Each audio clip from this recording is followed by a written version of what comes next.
Hey, what's up guys? Welcome to today's video. If you've seen a couple of my recent videos, you know that as a college student, my lifestyle has drastically changed from what it used to be given this COVID-19 pandemic that we're all going through right now. I attend the University of Illinois in Urbana-Champaign, and in-person lecture for me has been canceled for the rest of the semester. So that means I have to continue class here at home through Zoom. I still have assignments, I still have homework, I still have meetings, projects. I unfortunately have a lot of live lectures that I still need to attend. And it's a problem because I've realized that home is a place that I know in my head it's like a safe place. It's a place for me to relax and just always a place that I can always return back to at the end of the day. And because of that mentality, it's been really hard to stay on top of a lot of the responsibilities. So I just wanted to take some time today to talk about some of the things that I've been doing to try to stay productive while I'm stuck at home.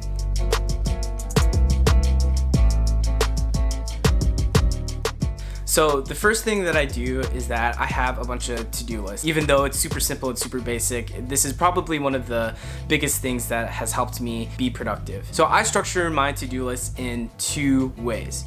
One by time and two by category. I have a variety of responsibilities that I have to juggle on any given day. It's not just school. I have this YouTube channel. I'm also still hunting for an internship. When I was on campus, I had things for my business org. I had things for the Christian fellowship that I was a part of. In general, as a college student, I juggle a lot of things. So having separate to-do lists structured by category is really helpful to keep track of which tasks I have to do fall under which category. For my to-do list structured by time, this is a list that will run a week long, and I usually plan about a week in advance, and under each day I put all the tasks that I want to accomplish for that given day. And this is a really helpful way to just get an overview for my day. I won't get too engrossed in my school to-do list and completely forget about a deadline that I might have for an internship application, for example. And another good reason that having a to-do list that is structured by time is that it really helps me divide a lot of the bigger assignments and bigger projects that have multiple parts. It really helps me divide those kinds of things across multiple days. So I don't find myself trying to do a whole big chunk of a project for one day, and that takes up so much of my time that I can't get to the other things that I need to get to as well. Now, the app that I use for all my to-do lists is Google Keep. The primary reason why I have been using Google Keep, honestly, probably ever since high school, is because of continuity. If you have a device that can connect to the internet and has a web browser, chances are you can access Google Keep as long as you sign into your Google account.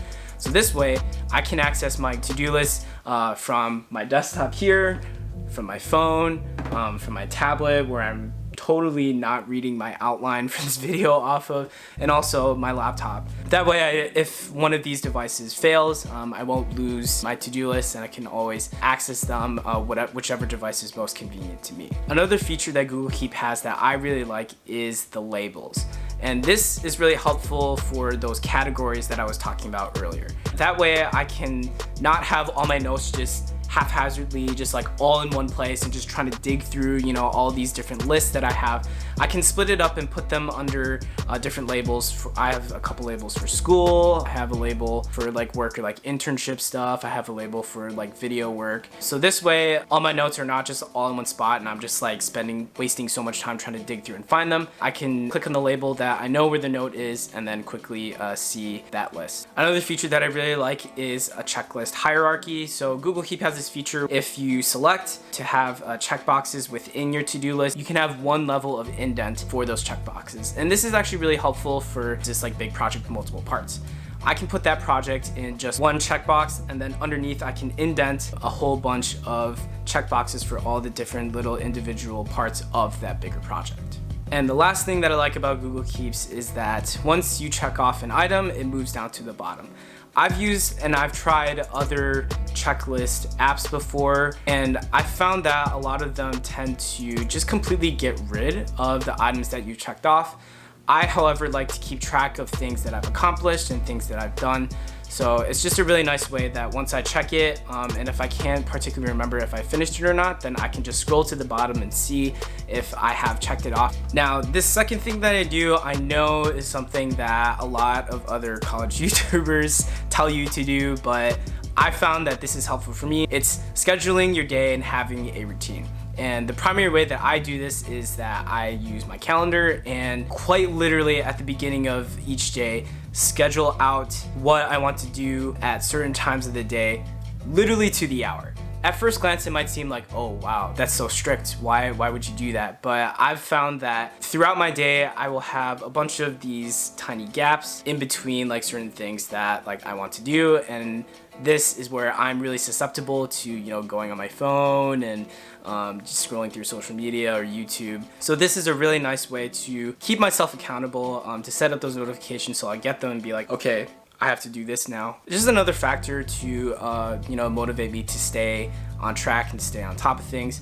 I'll be honest, I don't follow this perfectly. There will be a time pretty much every single day where I'll fall behind a little bit. I might have to adjust it a little bit, but still having this overall general framework is really helpful. Now, the app that I like to use for my calendar is Google Calendar, and the first reason is, again, just like Google Keep, continuity. I can access my calendar on all my devices, and once I update my calendar on one device, it will update on all those other ones. Another reason why I like Google Calendar is that it allows you to have separate calendars. I'll explain if that doesn't make any sense. So Google Calendar has this feature where you can import your Facebook events. I have like this other calendar for my business org. I can change the colors of those different calendars, so at a quick glance just see that really quickly and know the difference between those things. So a third thing that I've been doing to try to stay productive is getting ready as if I was actually going to class in person. So this includes waking up early enough to take a shower, eat breakfast, and change into clothes that I would actually wear to class. I found that a lot of the times when I wear my PJs or I don't eat breakfast or I don't take a shower, that I'm still really groggy. So especially for my morning classes, I tend to struggle to pay attention, struggle to, you know, sit still. I just get distracted. I definitely don't retain the information that is being taught in that lecture. So I have a class at 9:30, so I set my alarm at 8:15. That way I have enough time to get up, shower, which really helps wake me up and helps me feel refreshed for the day, eat breakfast, and I've been really fortunate to have my mom that likes to cook. So by the time that I'm ready for class, that, you know, I got food in my stomach, I'm awake. There's just something about wearing outside clothes. It just gets my mind into the mood like, okay, you know, like I'm gonna sit in class, I'm gonna pay attention, it's time to get my day going. It may seem a little bit extra because, you know, you're not going anywhere. You can turn your camera off, but I've just found that it's actually really helped me, and I've been trying to do my best to do that as much as I can.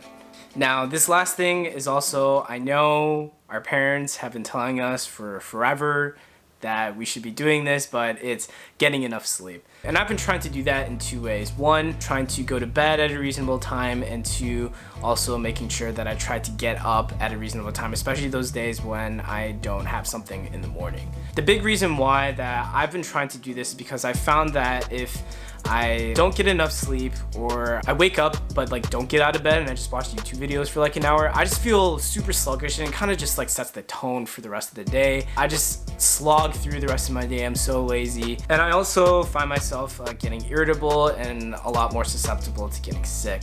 And I feel like that key thing in there is that just setting the tone for your day. I found that if I get up at a reasonable time and actually get out of bed and start doing stuff like going through my morning routine, not just waking up and then watching YouTube videos, I found that I have a lot more increased motivation, especially once I get my morning routine done. That's like one thing that I know I've completed, and it kind of just sets the tone, and it's kind of like a snowball effect that goes throughout the rest of the day. It's honestly the same thing if, you know, I didn't do all those things. I'm just like slogging through my morning, and then I kind of just slog through the rest of my day, and it's really tough to get out of that. So those are all the things that I am trying to do to stay productive while I try to stay on top of school and other things while I'm home. I'm not trying to say that if you follow these things to the T, that you are also going to be productive like every single day, and you're not gonna have like, you know, a bad day, and you're gotta stay on top of everything. I'm not perfect. I don't follow these things to the T, and I think it's also important to realize that, you know, everyone's different,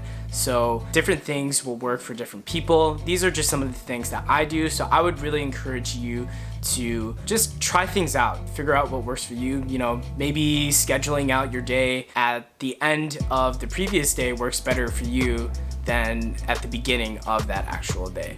I think it's also important to realize that home isn't necessarily a space that is designated to, you know, be working like super hard and to always be on top of everything and like stressing out about a bunch of stuff. We are in a circumstance that is very unconventional. It's not something that we're used to, and we are now in a space that has been designated as, you know, a safe place where we can relax a little bit. So I do feel that, you know, at the end of the day, if you do feel that you might need to tone things down a little bit and not be quite as productive and not hold yourself as strictly, I really do feel that it's okay. I feel if we really be hard on ourselves to stay on top of everything constantly, that's just gonna lead to burnout and a lot more problems as well. But other than that, that's pretty much it.